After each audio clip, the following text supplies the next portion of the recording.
This is episode 1 in Matcha Talks. I came up with this idea last week when I made a matcha video, and I was like, you know what? I love matcha. I love talking about digital product businesses and mindset. So why not set up this Matcha Talks series where I talk about building digital product businesses, do story times, and talk about mindset as well. So in this Matcha Talks, I'm going to be talking about how I decided to start building a digital product business and how I did it. I'm going to talk a little bit about how I did it and the moment that I decided, right, you know what, I'm going to go all in with digital products. But I'm going to give you a little bit of a background as to who I am. I'm not going to go too deep, but who I am and, you know, what I've been doing over the years, because I haven't been heavily on social. I've gone through phases of being on YouTube, a couple of phases of being on TikTok, and I built a page up to 16k, and then I just stopped that page. I couldn't even get into it, and decided that I was really going to just focus on blogging and building my digital business using written content. So I'm going to go into who I am and the moment that I decided to start building a digital product business. So before I get into the talk, this is a mango matcha that I just made myself, because I went to this place, Katrina Coffee and Cakes here in Dubai, and I got a salted caramel matcha, and it was really nice, actually, really nice. I made a video about it, and what I did last time when I went to another place called Caribou Coffee, I got some mango juice and I mixed it with my matcha, and it was just absolutely delicious, and this is really nice as well. I didn't want to waste it because there was literally clumps of matcha. And I was like, you know what, why am I wasting this matcha? Matcha's not cheap. So I decided to mix it with mango juice, and this is really good, really nice. So anyway, Matcha Talk. This is episode 1. And in episode 1, I'm going to give you a bit of context into who I am and how I've built 7-figure digital product business and what I've done to do that. Okay? By the way, someone said to me yesterday, or I think it was yesterday or the day before, oh, your English is too much. And I was like, what does that even mean? Looking at me, they think I'm born and raised in Africa, and so they expect me to have an African accent. So when I start speaking, they're like, your English is too much. Like, it's too Englishy, it's too posh, or it's too whatever, Cockney. And so they'll say they don't understand me. I'm talking about born and raised native Africans. They'll say they don't understand me.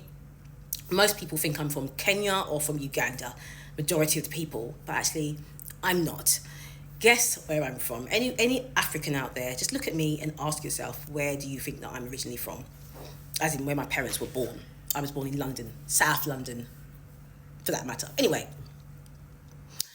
they said I speak too fast. They said I speak too Englishy. It is what it is. I was born and raised in South London, and it is what it is. South East London, for that matter. Anyway, so for this Matcha Talks, I'm going to be talking about mindset, and I'm going to be talking about building digital product businesses and how I've done this over the years to build a 7-figure digital product business without being heavily on social media, by the way. I built up a YouTube channel up to like over 20k. I've got some faceless channels on YouTube, and then I built a TikTok page up to 16k, and then just closed that down, just had some issues with the page. But mostly my digital product businesses have been built using blogging on my own blogs and blogging on medium.com. So I want to just get into how I got into blogging in the first place and what my background is, essentially. So I studied politics and philosophy in university, ended up going into public affairs for a very short time, didn't like it, decided that I was going to become a journalist. I just said I'm going to become a journalist because I've always wanted to write. So I went and retrained, studied journalism for 1 year, and went into journalism, worked as a staff writer in a well-known UK newspaper. Realised that I didn't want a 9-to-5 job. I didn't want to be a staff writer. I didn't want to work in an office with a company. It was something that I just decided I didn't want to do. I made that decision quite early on, and I stuck to it. And so I went home after, quitting my job, and I was like, you know what do I want to do? And I said, I knew I wanted to write, but I didn't know what I wanted to write. Like, I didn't know how I wanted to make money from writing. I stumbled upon a platform called Upwork, and I decided to go and sign up on there. I didn't even know how to pitch or anything on Upwork. But funnily enough, because I'd done freelance writing before with when I was a full-time journalist in the newspaper, I did a bit of freelance work on the side. It was only dabbled in a few freelance projects. So I had a couple of contacts. So I did get into a bit of freelance work after that.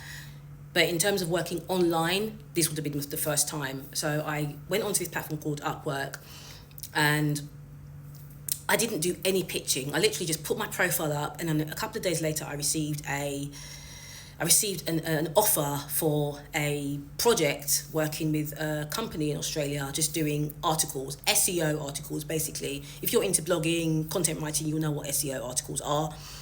So that's what I was doing. I worked with this client, and that is how I got into blogging, was because I was working with a client who I was doing a lot of SEO articles for.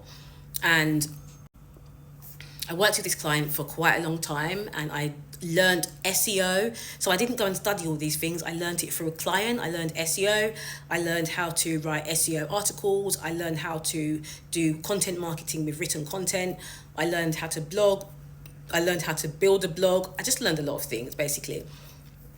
That's when I decided I wanted to start going into blogging. And my client was selling digital products, digital services. He was selling physical products as well through blogs, and he was making a ton of money. So I just had this moment of clarity one time and said, I'm going to go into blogging.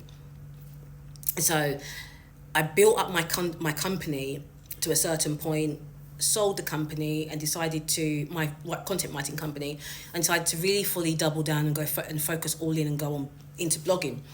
So I built loads of blogs, many niches, and I monetized them at the time with ads, mostly Google AdSense ads. That's how I did the monetization.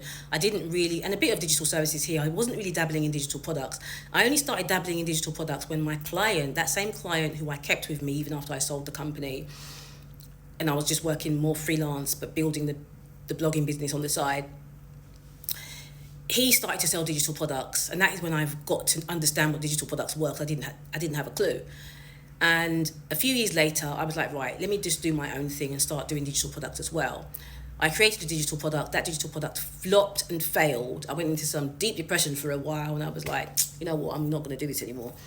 And so I carried on using ads to monetize my content, my written content. And then eventually I was like, you know what, let me try again. And by that time, I started writing on medium.com, and I had built up a following by doing a 150 article challenge on Medium. And I went from literally, I think it was about 50 followers to about 5,000 followers in that month. And I decided to release a digital product, and it was all about blogging. It was called the Blogging Accelerator. And that product was the product that made me my first $10,000 with digital products. And I made that money very quickly as well. And so I continued on, and I built my digital product business from $0 to $50,000 in less than 3 months. And I was like, you know what, I'm onto something here. And I just kept going, and I kept writing content, kept writing content, and kept building up different pages on Medium. So I built up various niche pages on Medium, and I started writing on another platform called Vocal. I started to build more blogs, and here I am today. I've got several blogs that I own and run. I've got a content writing business where I work with clients. It's not as big as my previous one because I really wanted to keep it a bit smaller and a bit more niche so that I could focus on my blogging and business and my digital product business. And yeah, that's it. I'm also a software developer, freelance software developer. And on the side, I'm doing software development projects. And I've most recently gone into AI development and building an AI consultancy business and other stuff as well. But I'm going to get more into that stuff as I go along on TikTok. And I'm really grateful for you being here and checking me out. And if you are looking to build a digital product business from zero to $10,000 a month in 90 days, please do drop me a DM because I have a 90-day accelerator program. Take care, bye.